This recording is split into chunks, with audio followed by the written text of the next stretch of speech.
ఈ సందర్భంగా ఎట్లాగో పటంచేరు టాపిక్ వచ్చింది కాబట్టి బొల్లారం నుంచి నాకు కొన్ని కంప్లైంట్స్ వచ్చినాయి. బొల్లారం నుంచి నాకు కొన్ని కంప్లైంట్స్ వచ్చినాయి. కాటా శ్రీనివాస్ గౌడ్ అనుచరుడు అని చెప్పి బషీర్ అనే ఒక యువకుడు కాల్ చేసి, శ్రావ్య గారు ఇక్కడ ఇండస్ట్రీస్ అన్నీ ఏర్పడ్డాయి కానీ ఇక్కడ రోడ్లు లేవు, ఇల్లు సరిగ్గా లేవు, మా బతుకులు మారతలేవు, మొత్తం బాలరెడ్డి కుటుంబమే ఇక్కడ రాజ్యం వెళ్తూ ఉంది, బాలరెడ్డే కర్త కర్మ క్రియ అని చెప్పి మమ్మల్ని అప్రోచ్ అవ్వడం జరిగింది. సరే నేను కూడా పటంచేరు మీద ఎందుకు స్పెషల్ కాన్సన్ట్రేషన్ అంటే పటంచేరు నా పుట్టినిల్లు, పటంచేరు నా తల్లి ఊరు. ఓకే, అందుకే నేను పటంచేరులో ఖచ్చితంగా ఎక్స్క్లూజివ్ ఫోకస్ ఎక్కువ పెట్టినా. నేను కూడా అక్కడ పోయి చేసిన. అయితే ఎవరో ఒకరిద్దరు మాట్లాడినారు బాలరెడ్డి దగ్గర డబ్బులు డిమాండ్ చేసింది అని చెప్పి. నేను ఎంక్వైరీ చేయంగా నాకు తెలిసింది ఏంటంటే బాలరెడ్డి దగ్గర సెటిల్మెంట్ కూర్చుంది కాటా అనుచరులు, కాటా శ్రీనివాస్ గౌడ్ అనుచరులు. ఎవరైతే మాకు ఈ సమస్య ఉందని చెప్పినారో మేము నిస్వార్థంగా పోయి అక్కడ ఉన్నటువంటి కథనాలను ప్రజల దృష్టికి తీసుకొచ్చినామో వాళ్ళు మా పేరు చెప్పుకొని మీరు డబ్బులు ఇవ్వకపోతే మేము మళ్ళా శ్రావ్యాకు చెప్తామని చెప్పి వాళ్ళే బెదిరించి వాళ్ళు సెటిల్మెంట్లు చేసుకున్నట్టు కూడా మాకు క్లియర్గా తెలుస్తూ ఉన్నది. నేను చెప్తా ఉన్నా, దయచేసి మేము ఒక ప్రోగ్రాం చేశామంటే ప్రజలలో ప్రజా సమస్యలపైన ఎవరు అప్రోచ్ అయినా మేము చేస్తాము.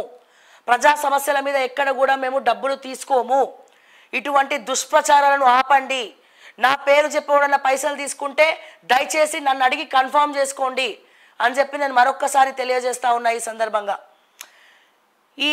ఎవరైతే మీరు కావాలంటే చూడొచ్చు, బొల్లారం పటంచేరు అని కొడితే నేను ఏం మాట్లాడానో, మైపాల్ రెడ్డిని ఎట్లా తిట్టినో, బాలరెడ్డిని ఎట్లా తిట్టినో, అసలు ఈ బాలరెడ్డి అనే దొంగ అసైన్డ్ భూములు ఎట్లా నొక్కేసిండో, అక్కడ ఉన్నటువంటి ఇండస్ట్రీస్తో కుమ్మక్కై ఫండింగ్లు తెచ్చుకొని ప్రభుత్వ భూమిని ఏ రకంగా అన్యాక్రాంతం చేసిండో, గవర్నమెంట్ ల్యాండ్ని ఏం చేసి మాయం చేసి గూడు గుటానీలు చేసిండో మొత్తం కూడా ఎక్స్క్లూజివ్గా చేయడం జరిగింది. తరతరాలుగా టీడీపీలా బాలరెడ్డే, కాంగ్రెస్ అయినా బాలరెడ్డే, బీఆర్ఎస్ అయినా బాలరెడ్డి అబద్ధపు కోరు కబ్జాలకి ఆయన కేర్ ఆఫ్ అడ్రస్. కావాలంటే వివరాలను ఇస్తాం, ధరణిలో కూడా చూపిస్తా. ఆయన దాదాపు 1000 గజాలు 2000 గజాల స్థలాన్ని ప్రభుత్వాన్ని బురుడి కొట్టించి అతని పేరు మీద ట్రాన్స్ఫర్ చేసుకున్నాడు గవర్నమెంట్ స్థలంని. ఓకే, సో ఏ లీడర్ వచ్చినా అక్కడ రోడ్లు బాగుపడవు. ఏ లీడర్ వచ్చినా ఇది ఇల్లు, ఇంటి ముందర మురికి కుంట, డ్రైనేజ్ నీళ్ళు ఏర్లై పారుతాయి. నేను చెప్తున్నా, పటంచేర్ల నా పేరు చెప్పుకోడన్నా సెటిల్మెంట్లు చేసిండంటే తిత్తి తీస్తా బిడ్డ, తాట తీస్తా వచ్చి. దుష్ప్రచారాలు చేస్తే మాత్రం మర్యాదగా ఉండదు. అరే బొల్లారంలో ప్రాబ్లమ్స్ ఉన్నాయని చెప్పి రమ్మంటే మేము పోయినాము, వాళ్ళు వీళ్ళు సెటిల్ చేసుకొని మధ్యలో మమ్మల్ని ఇరికిచ్చినట్టుంది కథ. ఏమయ్యా బషీర్, తీయమంటావా మన ఎంక్వైరీ రిపోర్ట్లు? అట్లాగే పటంచేరు బండ్లాగూడకు సంబంధించినటువంటి ఒక సర్పంచ్ కొడుకు మమ్మల్ని పిలవడం జరిగింది. మేము పోయినాం, మమ్మల్ని పిలిచిండ్రు, మేము పోయినాం. అక్కడికి పోయిన తర్వాత ఎక్కడైతే మైపాల్ రెడ్డి శంకుస్థాపన చేసిండో ఆ ఇండస్ట్రియల్ ఏరియాలో శ్మశానాన్ని కబ్జా పెట్టి మరి అతను శంకుస్థాపన చేసి అక్కడ ఉన్నటువంటి శ్మశానానికి డొనేట్ చేసినటువంటి భూమిని వేరే ఒక ఇండస్ట్రీకి రాసిస్తే వాళ్ళు నన్ను అక్కడ పిలవడం జరిగిందండి.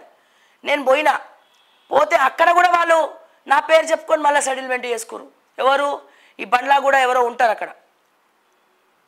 అంటే ఇట్లా చాలామంది ఉన్నారు. నేను దయచేసి చెప్తా ఉన్నా, వాళ్ళిద్దరు కూడా కాటా శ్రీనివాస్ గౌడ్ అనుచరులే. వాళ్ళిద్దరు కూడా కాటా శ్రీనివాస్ గౌడ్కి ప్రియమైనటువంటి అనుచరులే. మరి ఆయనకు తెలిసి జరిగిందా తెలియక జరిగిందా మాకు తెలియదు. పలానా ప్రాబ్లం ఉంది, పలానా భూమి కబ్జా అయింది అని, అట్లాగే మాకు రోడ్లు లేవు, నీళ్ళు లేవు అంటే అందుకే భయం అవుతుంది. ఎవరు ఏ ఇష్యూ చెప్పినా భయం అవుతుంది. అట్లాగే అమీన్పూర్లో రీసెంట్గా కొంతమంది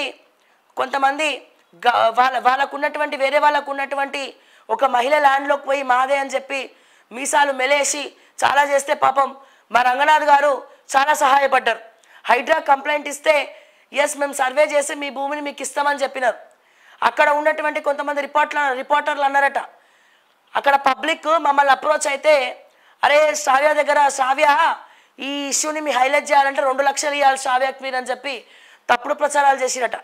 ఆ మహిళ వచ్చింది మా ఛానల్కి వచ్చింది, లైవ్ ఇచ్చింది, రంగనాథ్ గారి దృష్టికి తీసుకెళ్ళిన. రంగనాథ్ గారు కూడా పాపం మంచి సహాయపడ్డారు.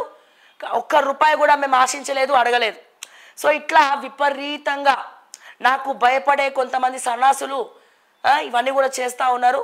సో దయచేసి నేను మరొకసారి ఇటువంటివన్నీ కూడా నమ్మకండి. ఎవరికైనా ఏమైనా డౌట్లు ఉంటే నా పేరు చెప్పుకుని కూడా వస్తే ఇక నాకే డైరెక్ట్గా కాల్ చేయండి అని చెప్పి నేను మరొకసారి ఈ సందర్భంగా తెలియజేస్తూ ఉన్నా. ఓకే. అండ్